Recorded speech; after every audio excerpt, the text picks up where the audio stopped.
Karibu ujifunze aina kuu za uchawi pamoja na dalili za kurogwa. Yes, kama unataka kujifunza, kaa na mimi hadi mwisho wa video hii ili uweze kuelewa, pengine ujue namna gani ya kujikwamua ama kujilinda na uchawi ama kurogwa. Lakini kabla sijaendelea na aina za uchawi ama namna gani utaona umerogwa, tafadhali naomba uelewe ya kwamba uchawi unazuilika ama uchawi unaepukika, na unaweza ukajikwamua kutoka kwenye uchawi wowote ule, lakini ni lazima ujue vifungu hivi vya uchawi na namna gani ya kukwepa, kwa sababu kila uchawi unapokuja kwenye maisha yako, usipojua huu uchawi una lengo gani ama huu uchawi unatoka kwenye kifungu A ama kifungu B, basi ni ngumu sana wewe kutatua hilo tatizo ama kuepuka ama kutoka kwenye huo uchawi. Kwa tusikilizane kwa makini hadi mwisho ili uweze kujua namna gani na ujue namna gani ya kujilinda wewe na watu wapendao. Aina kuu namba 1 ya uchawi ni uchawi wa kufungwa ama uchawi wa kifungo. Na huu uchawi lengo lake kubwa ni kukufunga wewe ama mtuhumiwa wake asipate maendeleo ya kimaisha ama asifaulu kimaisha. Na huu uchawi mara nyingi sana watu wanautumia kwenye engo 4 ama 3 tofauti.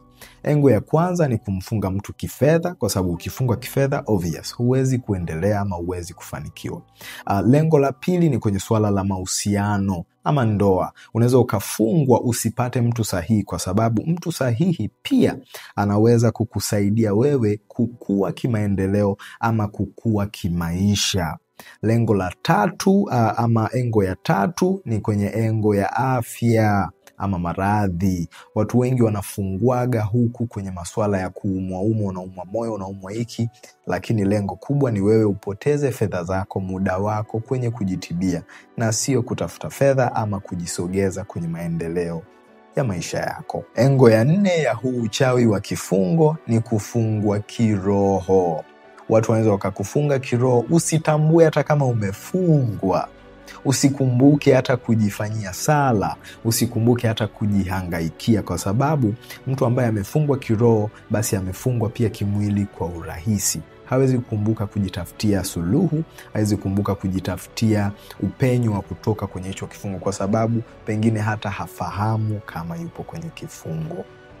Kwa hiyo ndiyo aina ya kwanza ya uchawi mkuu ambao unafanya kazi kwa asilimia kubwa kwenye hii dunia.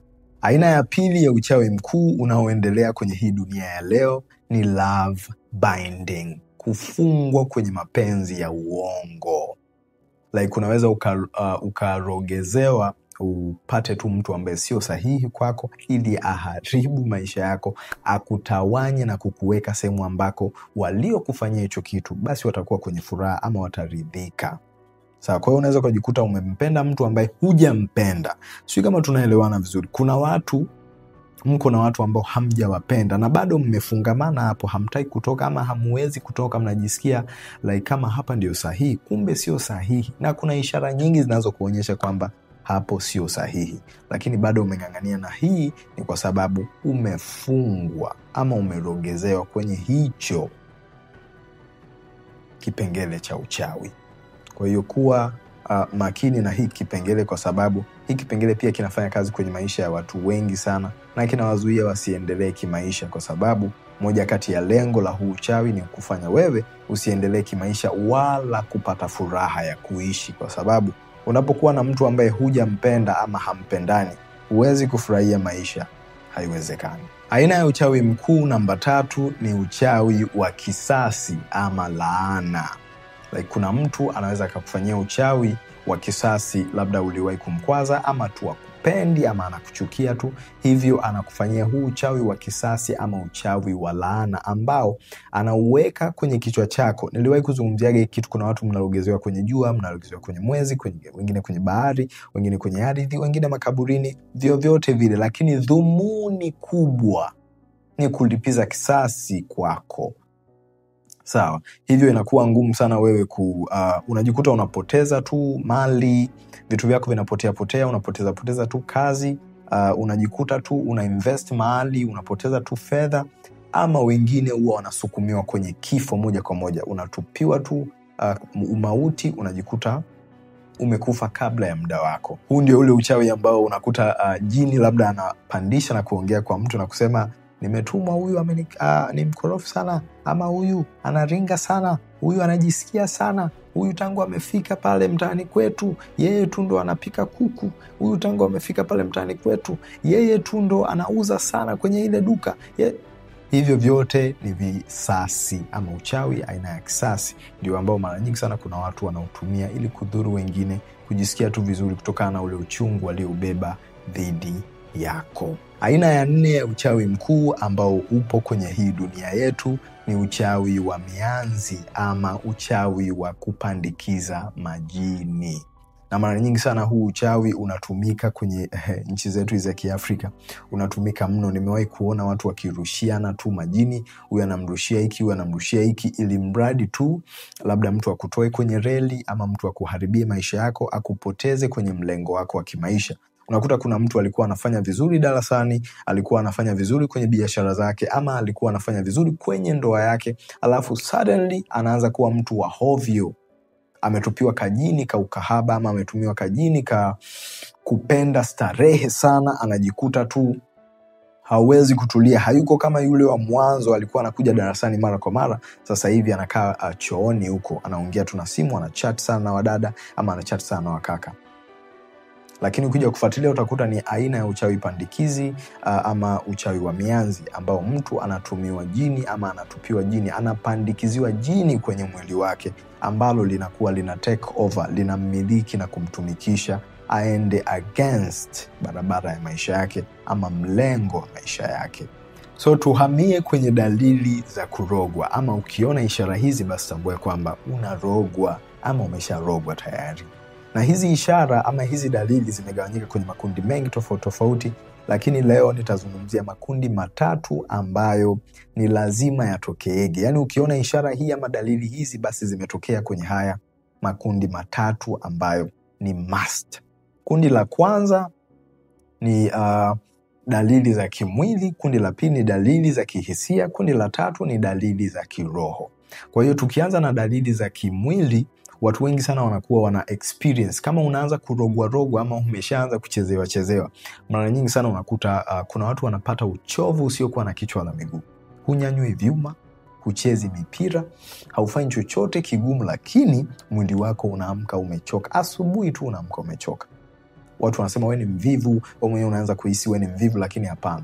Kuna mchezo umefanywa ama kuna michezo unafanywa ambayo inafanya mwili wako unapata uchovu usiokuwa wa kawaida. Labda unaruka nao huko, unaenda kulima ama unaenda kufanyishwa chochote ambacho wewe mwenyewe ukiamka baadaye unashangaa mwili wako umetumika na unapata uchovu ambao hujui umetokezea wapi. Lakini dalili nyingine ni kukosa usingizi. Hiyo ni dalili ya kimwili, kukosa usingizi. Kuna watu mnawahi kulala mapema, mko kwenye vitanda tangu saa 3, lakini inafika saa 8 huko unageuka huku, unageuka huku, unageuka huku, unageuka huku. Na hiyo inaweza ikakusababishia mambo mengine mengi ambayo sio salama, kwa sababu mtu ambaye anakosa usingizi hawezi akawa sawa hata kwenye masuala ya maamuzi, kwenye masuala mengine ya kuendesha familia ama kufanya vitu vingine ambavyo vinaweza vikamsogeza yeye kwenye maisha yake. Ishara nyingine ni kuumwa vitu ambavyo havieleweki, kuumwa tumbo, kuumwa kichwa. Kuna watu wanaumwaga tu vichwa ghafla, akitoka nje juani kichwa kinamuuma. Kuna watu wengine tu wanaumwa matumbo, havieleweki, lakini hivyo ni hizo ni baadhi ya engo ambazo ukiona zinakuuma basi ujue kuna jambo limefanyika. Either wanakulishalisha vitu huko ndio maana tumbo linauma, ama kuna vitu vinafanyika kwenye maisha yako ambavyo vinasababisha hizo ishara. Ishara nyingine ni kuvimba. Hizi ni ishara za kimwili, ni kuvimba. Kuna sehemu huwa zinavimba. Unaweza kuwa unavimba miguu, unavimba mikono, unavimba tumbo, kuna wengine unavimba mashingo, kuna wengine unavimba masikio, chochote, na haujawahi kuwa na hiyo shida wala kwenye ukoo wenu kuwa na hiyo shida, lakini unashangaa tu pap imetokea. Kwa hiyo inaweza ikawa moja kati ya ishara za kimwili za kuonesha kwamba unarogwa ama kuna michezo inafanyika kwenye maisha yako. So tuhamie kwenye kundi la pili ambalo ni kundi la kihisia. Najua kuna watu wengi mnaweza mkao mnauliza kundi la kihisia how? Kuna watu mnajikuta mnapata tu hofu za bila kichwa wala miguu. Wewe ni mtu ambaye ukishtuka tu hivi una hofu, hujui imetokea wapi. Ni kama mwizi ambaye anaogopa askari every time. Akiona tu gari ya polisi imepita anashtuka, anakuwa na hofu. Ama mtu ambaye ana cheat. Uko zako barabarani na mchepuko wako, unahisi kila anayepita na baibui labda ni mkeo, kwa sababu labda mkeo anavaga mabaibui. Ama wewe ni mwanamke una cheat, unahisi kila anayepita na gari fulani, kwa sababu mmeo na gari fulani unahisi ni mmeo, unakuwa na hofu, unakuwa na kimuhemuhe. Sasa kuna watu huwa wanapitia hiyo hali, na hiyo inaweza ikasababishwa na kurogwa. Unakuwa tuna hofu na mashaka zisizokuwa na chanzo maalum, ama zisizokuwa na kichwa wala miguu. Kitu kingine ni kukasirika kwa haraka hovyo bila sababu ya msingi, ama bila wewe mwenyewe kuelewa ni kwa nini. Umekasirika tu ghafla. Kuna watu huwezi ukakaa nao dakika 2 hawaja kukasirikia tu ghafla. Amekuripukia, unajiuliza ni mimi kweli nimekukosea hivyo ama kuna mtu mwingine amekukosea. Lakini hapana, yeye mwenyewe ukimuuliza kwa nini amekasirika vile na kuripuka ghafla, kuanza kuwa mtu wa namna hiyo, yeye mwenyewe anaweza asiwe na sababu za msingi, ama asielewe ni kwa nini anakuaga vile. Na hii ni kwa sababu inaweza ikawa upo kwenye lile kundi la aina fulani ya uchawi ambao umetupiwa kajini ama umepandikiziwa kajini kana kucontrol, kana control hisia zako, kana control vile una react. So tuwe makini. Lakini ishara nyingine ni ishara ya wewe kujitenga na watu wa karibu. Hii ni ishara ya kihisia. Unajikuta unajitenga na watu wako wa karibu. Wale watu ambao unatakiwa uwasogeze wewe karibu, lakini wewe ndio unajikuta unajitenga nao. Na hii mara nyingi sana inatokeaga kwa wale watu ambao wamerogwa, wameanza kurogwa. Yani wewe ndio umeanza kurogwa. Sisi tunaelewana vizuri. Wewe ndio upo kwenye zile hatua za mwanzo za kurogwa.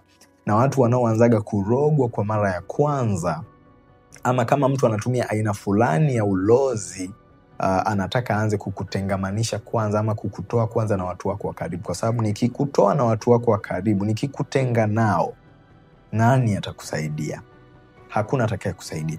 Nani atakuhangaikia? Hakuna atakaye kuhangaikia, kwa sababu uko mbali na wale watu wako wa karibu, wapendwa wako.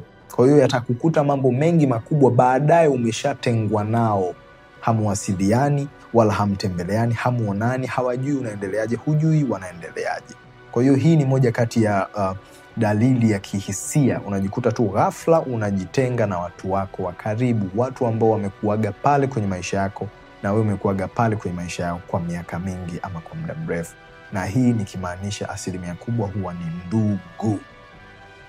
Sawa. Kwa hiyo tuhamie kwenye upande wa dalili za kiroho. Dalili hizi za kiroho mojawapo ni kukosa nguvu ya kujipambania kiroho.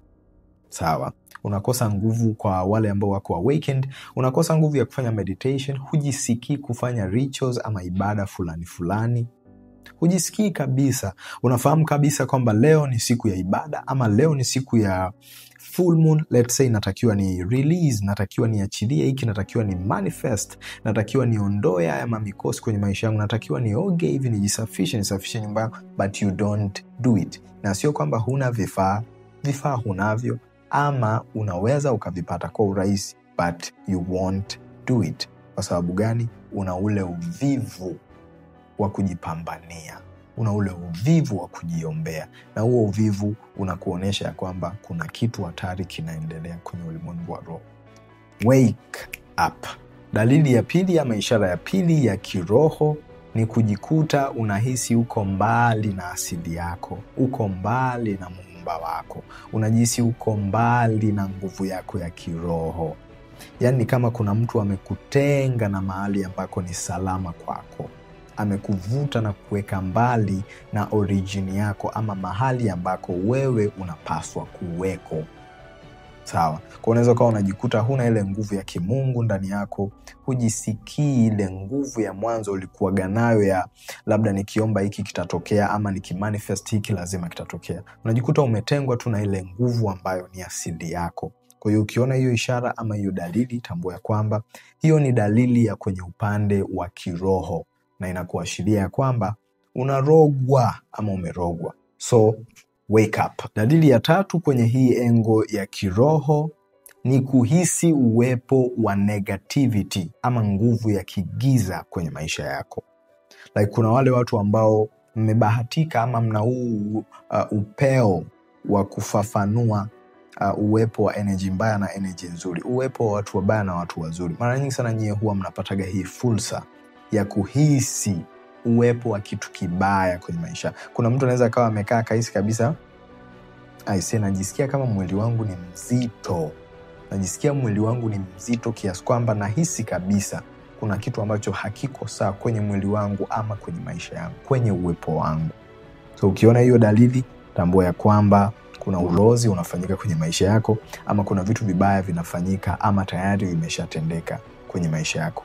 Chukua hatua. Naitwa Mkiza Soul, ni mwalimu na msaidizi wa mambo ya kiroho. Kama wewe ni mgeni na unahitaji kujifunza zaidi, follow, subscribe, weka like yako, weka comment, share ili wengine waweze kujifunza. Lakini kama unahitaji usaidizi binafsi, tafadhali usisite kuwasiliana nasi kupitia hiyo namba ambayo inapita chini ya screen yako. Kwa wale ambao mnahitaji tafsiri za ndoto, unahitaji kufahamu mambo mengi kuhusiana na nafsi, kuhusiana na elimu ya kiroho, ama wapi unatakiwa kuelekea, mambo ya kinyota na vitu vingi vinavyohusiana na elimu ya kiroho. Nawapenda sana. Peace.